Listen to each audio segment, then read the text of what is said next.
가장 궁금한 거는 바로 수익성일 겁니다.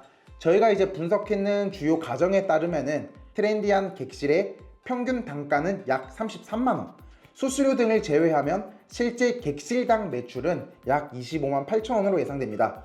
이를 바탕으로 객실 점유율, OCC라고 하죠. 시나리오별 수익을 보면 90%를 만약에 점유를 한다라고 했을 때 이자 비용을 제외하더라도 약 의 수익을. 네, 안녕하세요. 부동산을 느낌있게, 부를 느낌있게 북김의 최필주입니다. 오늘은 실제 검토 중인 홍대 입구역 부지를 두고 숙박시설로 개발을 할지 아니면 도시형 생활주택이나 오피스텔로 개발을 하면은 더 매력적일지 한번 살펴보도록 하겠습니다. 입지부터 시장, 수익성, 리스크까지 여러분이 어떻게 개발을 하면 좋을지 판단할 수 있는 나침반이 되어 드리겠습니다.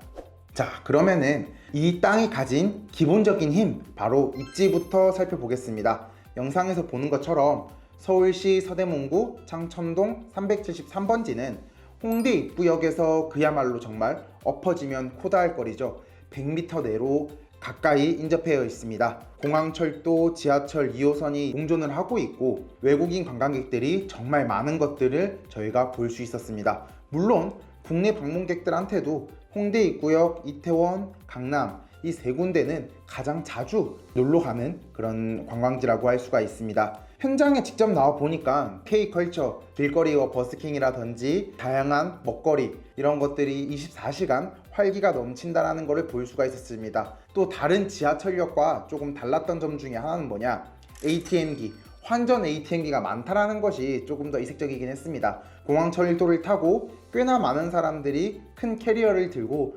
돌아다니는 것을 저희가 확인할 수 있었습니다. 최근 제가 강남이나 이태원도 그렇고 여의도 많은 공간에 이제 다녀봤었는데 홍대가 어떻게 보면 외국인들이 가장 많은 공간이 아닐까라는 생각도 마찬가지로 들었습니다. 실제 데이터도 이것을 뒷받침합니다. 서울관광재단 자료에 따르면 외국인 관광객들의 평균 체류 기간과 소비액들이 꾸준히 증가하고 있습니다. 코로나 때 좀 많이 깎였던 것들도 있지만 코로나 이상으로 회복을 하고 있고 미식 탐방이 중요한 여행객들의 목적으로 떠올랐습니다. 또한 이제 잠자리를 넘어서 성수동같이 특별한 경험을 제공하는 숙소에 대한 니즈도 커지고 있는데 이는 홍대에도 마찬가지로 적용이 된다라고 볼 수가 있습니다.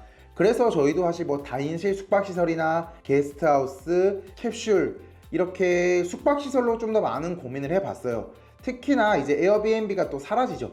에어비앤비가 오피스텔이라든지 지하에 있는 그런 불법 건축물에서는 다 사라지기 때문에 우리가 만약에 숙박시설을 한다라면은 조금 더 메리트가 있지 않을까 생각을 하게 되었습니다. 이것들은 요즘에 감성숙소라고 불리는 것처럼 젊은 감각에 맞게 디자인하면은 그 효과는 더욱더 극대화되겠죠. 우리가 만약에 여기를 숙박시설로 개발한다라고 치면은 총 40객실로 각 객실당 8.57평의 스탠다드 타입으로 구성을 했습니다.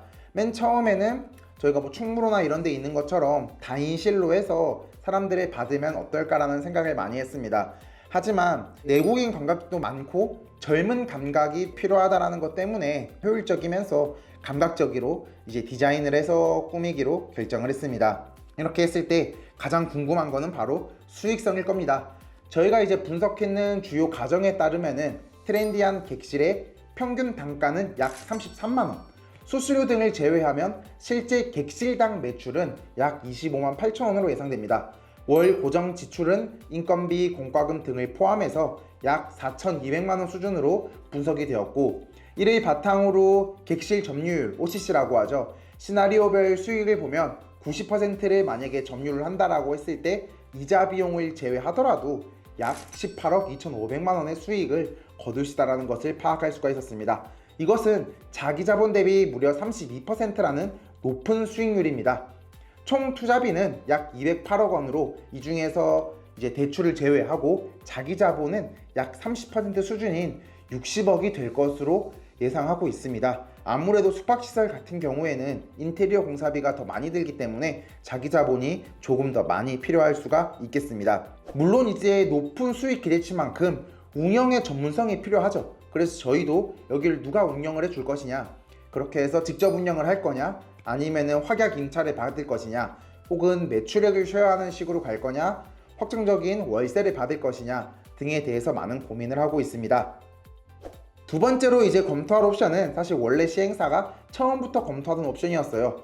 홍대 3권 같은 경우에는 1, 2인 가구랑 젊은 수요가 충분하죠. 그냥 뭐 공익대학교, 연세대학교가 있고 사실 동교동 쪽이 아직까지도 죽지 않는 더 괜찮은 상업지역을 지금 형성을 하고 있고, 외국인들이 뭐 5개월, 6개월 식으로 장기로 거주도 많이 하기 때문에 오피스텔이랑 도시형 생활주택 역시 꽤나 긍정적으로 검토가 되었습니다. 단순히 저희는 또 공급만 하는 것이 아니라 실거주자들의 만족도를 높여서 그 가치를 인정받는 것이 중요하겠죠. 그래서 저희는 상품 설계부터 조금 차별을 해야 된다라고 생각을 했습니다. 이 평면도를 한번 보시면은 조금 더 이해가 빠를 것 같습니다. 화면의 평면도를 이제 보면은 저희가 구성한 평면이 기존에 바로 옆에 있는 오피스텔 대비 전용 면적을 약 2평 정도 넓혔다라는 것을 볼 수가 있습니다. 여하튼 간에 비교 집단이 있다라고 하면 저희가 뭐든 간에 비교 강점이 있어야겠죠. 그리고 보시는 것처럼 이제 우리가 익숙한 3베이이기 때문에 채광과 통풍 그리고 공간 활용에 유용합니다. 여기서 또 끝이 아닙니다. 9.35제곱미터, 약 2.8m에 달하는 서비스 면적까지 도시형 생활주택에서는 추가로 제공이 가능해서 실사용 공간은 더 넓어지겠죠. 또한 층고 욕실도 일반적인 이제 오피스텔이나 주택에 비해서 넓기 때문에 저희가 다락방을 구성한다라거나 하면은 공간에 대한 활용도는 극대화될 것이라고 판단이 됩니다. 이렇게 되면은 단순한 이제 원룸이 아니라 사실 뭐 방 구성만 해도 이미 투룸인데 뭐 3룸, 4룸 같은 느낌을 줄 수도 있겠다라고 생각하고 있습니다. 이렇게 우수한 평면 설계와 넓은 실사용 면적은 당연히 분양가에도 긍정적인 영향을 미치고 있는 곳 시행사 입장에서는 전체 매출액과 순이익의 증가로 이어지게 될 거예요. 물론 층고가 높아지거나 하면 공사비가 더 많이 들어간 요소들은 생기겠죠. 하지만 매출의 증가 폭이 더 높을 것입니다. 단순한 공급이 아니라 어느 정도 살았을 때 쾌적할 것 같은 집을 만들어야지 분양이 더 잘 될 수 있습니다. 이러한 경쟁력을 바탕으로 저희 같은 경우에는 세대당 약 6억 5천만 원에서 7억 원 사이의 분양가를 생각을 하고 있습니다. 옆에 라포레홍대의 이제 분양가나 매매 가격 리스트들을 봤을 때 6억대 중후반에 많이 포진한다는 걸 저희가 볼 수 있었는데, 이렇게 되면은 저희의 총 예상 매출액은 얼마일까요? 210억 원 정도가 되겠습니다.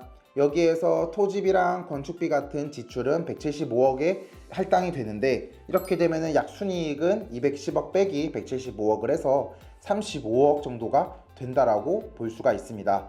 35억이라고 하면은 나중에 자기 자본이 저희가 35억이 또 필요하거든요. 여기에서는 이제 도시형 생활주택이기 때문에 또 오피스텔이기 때문에 저축은행들이 전세금으로 엑시시 된다를 또 PF 대출의 주요 기준점으로 잡습니다. 그리고 또 두 번째 기준은 요즘에 금융감독원 규제가 워낙 까다로워져서 총 사업비의 20% 수준을 확보를 해야 되는데, 그렇게 되면은 아까 180억 정도의 저희가 지출이라고 봤을 때 35억의 자기 자본이 필요합니다. 근데 아까 전에 순이익이 얼마를 그랬죠? 35억 원.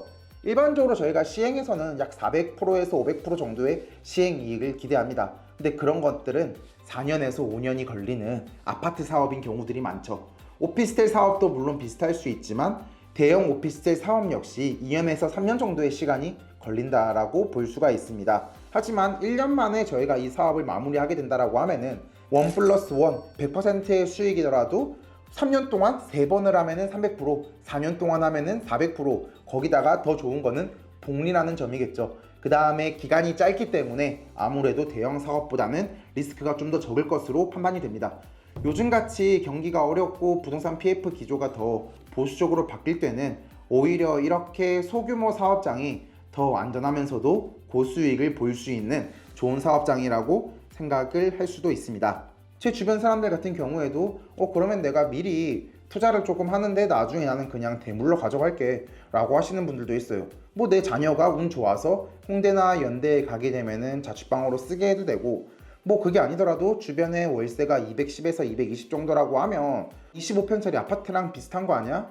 그러면은 내가 홍대에 뭐 임차 두면서 안정적인 수익을 가져가지 뭐 라고 하시는 분들도 꽤 찾아볼 수가 있었습니다. 결국 시행사의 성향과 판단, 그리고 투자를 한다라고 하면 투자자의 성향과 판단, 자금 조달의 능력, 리스크 감수 수준, 장기적인 시장 전망에 따라서 선택은 달라질 수밖에 없습니다. 오늘 저희는 숙박시설로 할지 주거 상품을 할지 이 두 가지 방향으로 지금 고민을 하고 있는 시행사의 의뢰를 받아서 이 옵션에 대해서 좀 더 깊하게 살펴보는 시간을 가졌습니다. 어떠한 선택이 여러분한테 조금 더 매력적으로 다가왔나요? 성공적인 부동산 개발은 단순히 어떤 아이템이 유행이라거나 누가 돈을 더 벌었다라는 이야기에 현혹돼서는 안 됩니다. 나의 상황을 면밀하게 파악하고 데이터를 분석하고 내가 가진 돈의 개성에 맞게 투자해야 됩니다. 여러분 같으면은 숙박시설로 진행을 하시겠습니까? 혹은 주거상품으로 진행을 하시겠습니까? 댓글로 달아주시면은 조금 더 저희가 원활한 커뮤니케이션과 배움의 장이 될 수 있을 것 같습니다. 오늘 영상이 여러분의 개발사업 공부에 도움이 되었으면 좋겠습니다. 감사합니다. 이상 북김이었습니다.